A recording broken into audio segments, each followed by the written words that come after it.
জিভে দিচ্ছ? হ্যাঁ, একেবারে কি রান্না গিয়ে বসে করেছো? পড়বো। অনেক কিছু রান্না করেছি। এই নাও।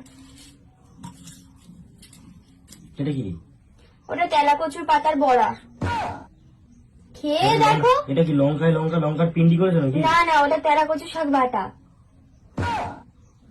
খেয়ে তো দেখো, ওরকম মুখটা করেছো কেন? এটা কি? ডাল? ডালের মধ্যে কি এগুলো? ঘাস? ঘাস হবে কেন? ওটা তেলা কচুর ডাঁটা। কাঁঠালের বীজ দিয়ে ডাল করেছি, তেলা কচুর ডাঁটা দিয়ে আর কাঁঠালের বীজ দিয়ে। ঘি আছে? ঘি আছে। আরে খেয়ে তো দেখো, টেস্ট তো করো, টেস্ট করলে তো বুঝবা কতটা সুন্দর খেতে। তেলা কচুর ডাঁটা শরীর ঠান্ডা করে।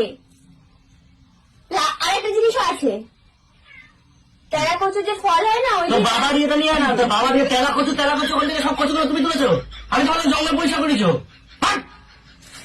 আরে বাবা, চাটনিও আছে তেলা কচুর ফলে। বাবার তোকে আমি কি তেলা কচু? টেস্ট তুমি ঘিটা টেস্ট করতে হবে না, মানে বড়টা খাবার। এটা কি লঙ্কা দিয়ে? ওটা পাতা দিয়ে টমেটো দিয়ে বেটেছিস, রসুন দিয়ে ফোড়ন দিয়ে, খেতে ভালো লাগে। খেয়ে তো দেখো। আর ডালটা ছাড়তে পারতে? ডালটার মধ্যে কি পুটকি মেরে দিলে? ডালটার মধ্যে ডালটা ছাড়তে পারতে? ডালের মধ্যে ঘাস ফাস, এ তো মনে হচ্ছে গরুকে বিচুলি খেতে দিয়েছো। আমি ডাটাগুলো কি করবো? পাতাগুলো ডাটাগুলো ফেলে দিতে পারতে, ডাটাগুলো কি করবো?